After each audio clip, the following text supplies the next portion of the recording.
Hello friends, welcome to astro Vichar. मैं चिराग मोदी आप सबका स्वागत करता हूँ। सो आप लोगों में से काफ़ी लोगों को ऐसा ख्याल मन में आता होगा कि आपको साइकोलॉजिकल प्रॉब्लम क्यों हो रही है। आप बार-बार काउंसलर के पास गए, साइकोलॉजिस्ट के पास गए, दवाइयाँ खाई बट फिर भी बैक टू द रिदम।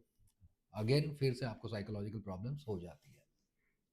चाहे उसको हम सैडनेस कहें, एंग्ज़ायटी कहें, पैनिक अटैक कहें, डिल्यूज़नल डिसऑर्डर्स कहें, ऑब्सेसिव कंपल्सिव डिसऑर्डर कहें, लेकिन कुछ न कुछ, कोई न कोई हालात में ये हमारे सामने आ ही जाते हैं। हम इनसे जितना दूर जाने की कोशिश करते हैं, एक रबर बैंड की तरह वो हमें वापस खींच लेता है और हम इससे निकल नहीं पाते हैं। तो देखिए, इसका भी रहस्य आप ही की कुंडली में छिपा हुआ है। कैसे? हम अभी जानते हैं एस्ट्रोबाइट्स में। ये एस्ट्रोबाइट्स मैंने एक नया इनिशिएटिव चालू करा है। हफ्ते में हम 2 से 3 बार यहाँ पे आके आपसे स्मॉल डिस्कशन करेंगे, एक टॉपिक के ऊपर। और जहाँ पे हम डिस्कस करेंगे कि कैसे ईज़िली आप समझ पाओगे कि क्या तकलीफ़ है और क्यों है, और क्या अच्छाई है और क्यों है, ठीक है? तो एस्ट्रोबाइट्स का पहला एपिसोड है, तो आप सबका मैं सपोर्ट चाहूँगा। तो आगे बढ़ने से पहले कृपया मेरे वीडियो को लाइक करें, शेयर करें और मेरी चैनल एस्ट्रो विचार फॉर यू को अभी सब्सक्राइब करें और बेल आइकन दबाना मत भूलिएगा। तो देखिए, साइकोलॉजिकल हैप्पीनेस, इलनेस जो भी है, उसका भी रहस्य आप ही की कुंडली में छिपा हुआ है। तो फर्स्ट ऑफ ऑल हमें इसके लिए क्या देखना पड़ेगा? तो देखो, मन का कारक है चंद्र और मन ही कारक है हैप्पीनेस का। अगर मन से बंदा चंगा, तो फिर उसको कोई दिक्कत नहीं है। अगर मन से दुखी है, तो उसको कोई हैप्पी नहीं कर सकता है। चाहे धन-दौलत कुछ भी लाके दो, वो बंदा कभी हैप्पी नहीं हो सकता है। तो मन का कारक है चंद्रमा। तो चंद्रमा के ऊपर काफ़ी यहाँ पे खेल है। चंद्रमा की पोज़ीशन के ऊपर सब कुछ डिपेंड करता है। ठीक है? तो क्या है ये? सबसे पहले समझिए कि चंद्रमा जब अकेले हो, तब प्रॉब्लम होती है। देखिए, चंद्रमा कोई भी भाव में हो, लेकिन चंद्रमा जब भी अकेले होते हैं, तो उनको बल नहीं मिलता है। ठीक है?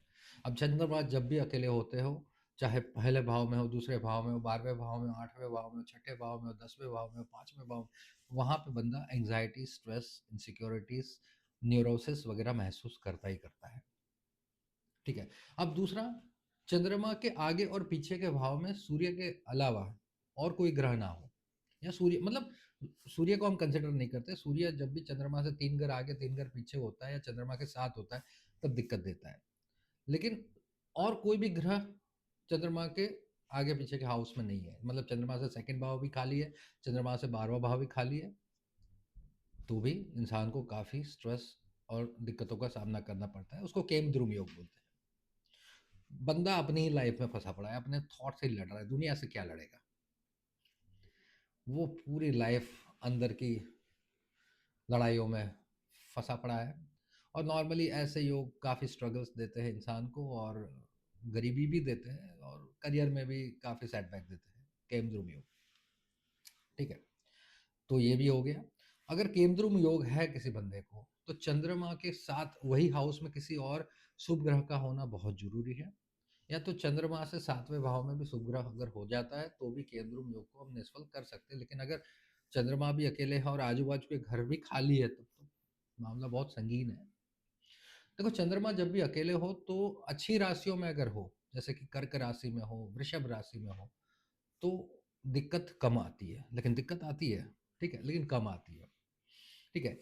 अब चंद्रमा जब भी त्रिक स्थान में हो, जैसे कि छठा भाव, 8वां भाव, 12वां भाव, तभी भी समस्याओं का सामना करना पड़ता है। जैसे कि चंद्रमा छठे भाव में होता है, तो बंदे को देखो, छठा भाव किसको बोलते हैं? छठा भाव करियर को बोलते हैं। तो जब चंद्रमा छठे भाव में होता है, तो बंदे को करियर रिलेटेड एंग्जाइटीज़ देता है, stress, insecurities, okay, panic attack related to career, okay, और अल्टीमेटली पैनिक अटैक्स भी उसको आ सकते हैं हेल्थ रिलेटेड। क्योंकि छठा भाव हेल्थ का भी हाउसेस है, छठा भाव लोन्स का भी हाउसेस है, तो बंदा लोन वर्डन वगैरह में बहुत घिसा पड़ा फंसा पड़ा रहेगा, और अल्टीमेटली उसी से रिलेटेड उसको स्ट्रेस एंग्जाइटी रहती है। वर्क प्लेस में भी उसको काफ़ी दिक्कतों का सामना करना पड़ता है, अपनी ही सोच से, अपनी इनसिक्योरिटी से वो लड़ रहा होता है। जब चंद्रमा 8वें भाव में होते हैं, ठीक है, तो भी इंसान को काफ़ी दिक्कतों का सामना करना पड़ता है। ख़ास तौर पे ट्रस्ट इश्यू का प्रॉब्लम यहाँ पे होता है। पैरानोइया बंदे को महसूस होता है।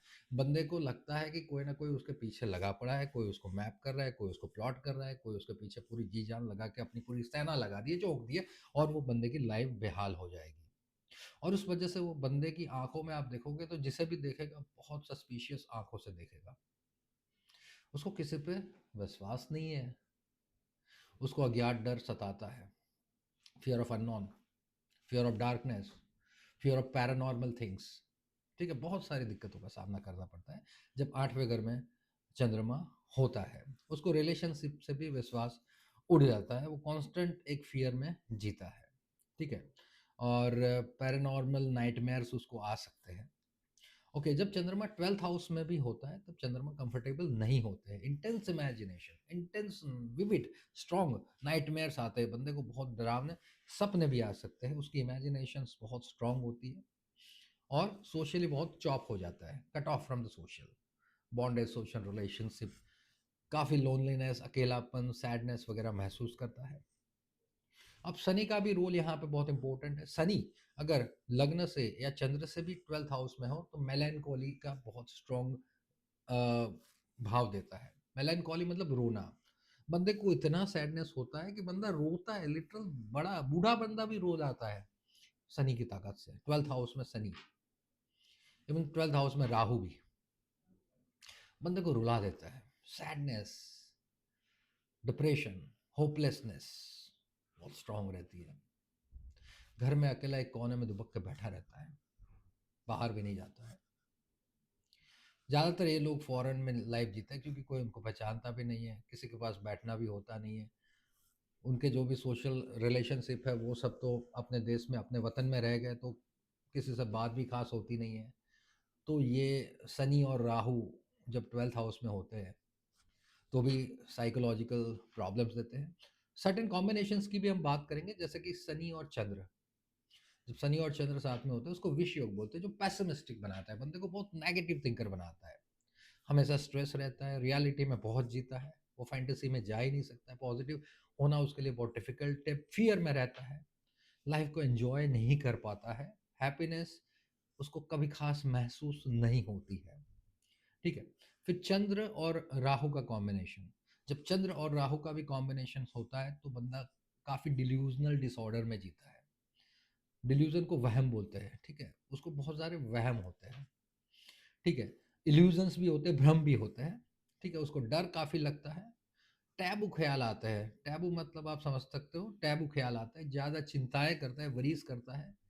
अनरियल, अनजस्टिफाइड हैप्पीनेस या सैडनेस उसको महसूस होती है। मतलब कोई रीज़न के बगैर अनरियल हैप्पीनेस और अनरियल सैडनेस और अनरियल एंग्जाइटी में वो चला जाता है। अपनी काल्पनिक दुनिया में ख्याली पुलाव बनाता रहता है। ये होगा, वो होगा, अच्छा हो रहा है, बुरा हो रहा है, something like that, but not into the real sense. Okay, फिर Budh Rahu combination, intense nervous breakdown, strong vibes of anxiety, Chandra Rahu से भी ज्यादा। ठीक है? नर्वस ब्रेकडाउन के केसेस हम देखते हैं ना, वो होते हैं। ठीक है? इसके अलावा पैनिक अटैक भी उनको आते हैं बुध और राहु कॉम्बिनेशंस को। ठीक है? तो ये भी हमने देखा देखा है। फिर चंद्र केतु कॉम्बिनेशन, चंद्र केतु कॉम्बिनेशन है तो मन में शांति है नहीं, पीस ऑफ माइंड है नहीं, हेलुसिनेशन होते हैं बंदे को, इल्यूजन्स भी होते हैं, डिल्यूजन्स भी होते हैं। अल्टीमेटली हम कहें तो साइकोसिस में रहता है। साइकोसिस आप गूगल कर लेना, you will come to know it's a kind of positive symptoms of schizophrenia. ठीक है? अनरियल थॉट्स रहते हैं, अनरियल सेंसरी परसेप्शंस रहते हैं। उसको काफ़ी अनरियल ख्याल आते हैं, सेंसरी परसेप्शंस होते हैं। उनको लगता है कोई देख रहा है, कोई आ रहा है, कोई छाया है जो मेरे कमरे में आई, मेरे कमरे से गई, भगवान है या भूत है, समथिंग लाइक दैट। ठीक है? तो Chandra Ketu combinations, unreal feelings. Okay, panic attacks भी उनको काफ़ी आते हैं, इंसोम्निया भी उनको रहता है। चंद्र और बुध का कॉम्बिनेशन ये भी बहुत ज़्यादा नर्वसनेस देता है, जिसको वर्ड दिया गया है साइकोलॉजी में एंग्जाइटी न्यूरोसिस। देखो, साइकोसिस है वो बंदा को लगता है मैं जो सोच रहा हूँ वही सही, न्यूरोसिस को लगता है कि दुनिया सोच रही है वही सही, मैं तो गलत। तो पूरा स्ट्रेस्ड आउट होता है बंदा। तो चंद्र और बुध दोनों साथ में आ गए तो बात कहानी खत्म। और नॉर्मली चंद्र और बुध के बारे में ऐसा कहा गया है कि वो जिनके साथ होते हैं वैसे हो जाते हैं। अगर चंद्र के साथ अच्छा ग्रह है तो चंद्र अच्छा, बुध के साथ अच्छा ग्रह है तो बुध अच्छा, चंद्र के साथ खराब ग्रह है तो चंद्र खराब, बुध के साथ खराब ग्रह है तो बुध खराब। पानी की तरह है ये ग्रह, जो रंग डालोगे वो रंग का पानी, काला रंग डाला तो काला पानी, और लाल रंग डाला तो लाल पानी। चंद्र और बुध के बारे में अगर बात करें तो, और चंद्र और बुध के अगर साथ में होते हैं ना तो बंदे को एलोजिया होता है। एलोजिया मतलब लॉजिक नहीं बैठता है उनका, लॉजिकली ठप हो जाता है दिमाग। ठीक है, नर्वसनेस भी काफ़ी रहती है। सूर्य और चंद्र साथ में, अब नॉर्मली सूर्य और चंद्र जब साथ में होते हैं ना तब अमावस्या होती है, तो नो मून होता है, तो एपैथी। उनको ज़्यादातर कोई खास फीलिंग होती ही नहीं है। उनको ये पता ही नहीं होता है कि मैं किसी को मिस कर रहा हूँ या मैं सैड हूँ, मैं हैप्पी हूँ। वो दूसरों को देखते हैं कि हाँ भाई फैमिली वाले हैप्पी है तो it's a moment for happiness. ठीक है, इट्स अपैथी। ठीक है, फिर अफेक्टिव फ्लैटनिंग भी होता है उनका, उनके चेहरे पे कोई एक्सप्रेशन खास नहीं आते। अगर आप उसको, आपको गेस करना मुश्किल हो जाएगा कि वो हैप्पी है कि वो सैड है। आप समझ रहे हो? यू कैन नॉट अंडरस्टैंड कि वो हैप्पी है कि सैड है। माइंड में पीस नहीं है, लाइफ को एंजॉय नहीं कर पाते हैं, और अवोल्यूशन भी महसूस करते हैं। कुछ भी करने के लिए उनको धक्का नहीं आता है, वो काफ़ी वो महसूस करते हैं कि भाई रुके रुके से महसूस करते हैं। ठीक है, राहु और केतु जब अष्टम भाव में होते हैं तो भी एक अलग ही वाइब्स बंदे के अंदर पाई जाती है, जो नॉर्मल कहना मुश्किल, तंत्र मंत्र साधना वगैरह, भूत प्रेत, some sort of unreal energies का उनको महसूस होना, वगैरह वगैरह वगैरह उनके अंदर होता है, जो भी kind of psychological problem. Okay, कुछ ट्रांजिट की अगर बात करें, कुछ कुछ ट्रांजिट्स होती है वो टेम्परेरी बंदे को ये पड़ाव में ला देती है, बाकी नॉर्मली वो बंदा नॉर्मल होता है। बट जब ये ट्रांजिट आती है तो टेम्परेली उसको साइकोलॉजिकल प्रॉब्लम्स महसूस होते हैं। जैसे transits from moon 12th house. Okay, मतलब आप समझिए कि शनि है, राहु है, केतु है। ओके, ये सब ग्रह अगर 12th हाउस से मूव ट्रांजिट करते हैं चंद्र या लग्न से, तो भी सैडनेस महसूस होती है, आइसोलेशन, अकेलापन, एलूफनेस। ओके, ये सब महसूस होता है। 12th हाउस से राहु, केतु और शनि, शनि के बारे में मैं अलग बताऊंगा। राहु और केतु ट्रांजिट कर रहे हैं 12th हाउस से, तो भी बंदे को काफ़ी लॉनलीनेस और सैडनेस महसूस होती है। और जो जितना भी मैंने बताया ना वो सब ने एक एक चीज़ तो कॉमन है, इंसोम्निया। ये सब में इंसोम्निया तो बंदे को होगा ही होगा। खास तौर पे शनि 12th हाउस में हो, खास तौर पे राहु 12th हाउस में हो, खास तौर पे केतु 12th हाउस में, खास तौर पे चंद्र जब फर्स्ट हाउस में हो, खास तौर पे चंद्र केतु का कॉम्बिनेशन हो, तो ये सभी केसेस में इंसोम्निया होता ही होता है। ओके, और चंद्र छठे घर में हो तो भी इंसोम्निया होता है, चंद्र आठवें घर में हो तो भी इंसोम्निया होता है। ठीक है, फिर साढ़े साथी के बारे में अगर हम बात करें तो साढ़े साथी किसको बोलते हैं? साढ़े साथी और ढैया दोनों को मैं साथ में बता देता हूँ। देखो, साढ़े साथी मतलब जब ट्रांजिट का शनि चंद्र से 12th हाउस में आता है, फिर चंद्र के ऊपर फर्स्ट हाउस में आता है, फिर चंद्र से नेक्स्ट सेकेंड हाउस में जाता है, तो ये जो 3 हाउस की ट्रांजिट है शनि की चंद्र के ऊपर, ढाई ढाई ढाई मतलब 3 ढाई कर दो 7.5, तो उसको साढ़े साथी बोलते हैं। तब बंदे को काफ़ी साइकोलॉजिकल प्रॉब्लम्स होते हैं। फर्स्ट 12th हाउस वाला तो अलग ही है, वो उसमें loneliness, isolation, sadness, depression, fear, worries, anhedonia. Anhedonia मतलब कोई भी भौतिक आनंद उसको नहीं मिल पा रहा है।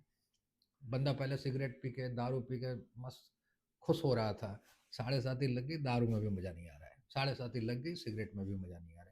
पहले अच्छा गाना गाता था, सिंगर था, साढ़े साथी लग गई, गाने में भी कनेक्ट नहीं हो पा रहा है, कहीं पे कनेक्ट भी नहीं हो पा रहा है।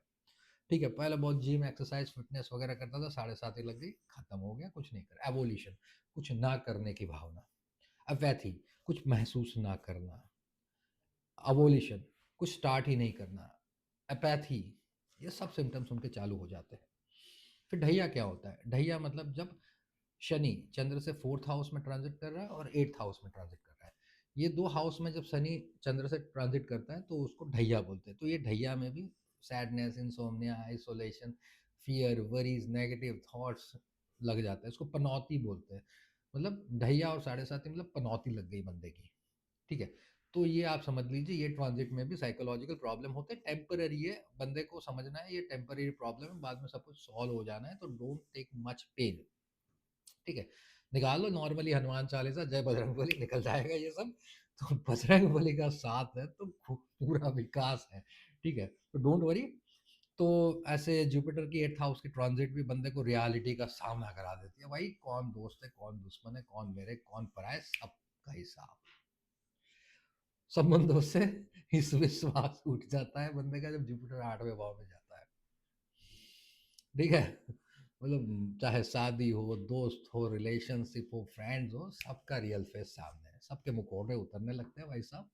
ऐसा शनि में भी अष्टम भाव में देखा गया है। राहु में थोड़ा अलग एनर्जी होता है। राहु जब अष्टम भाव में आता है तो बंदे को बहुत ही ज़्यादा टैबू वगैरह करने की इच्छाएं होती है।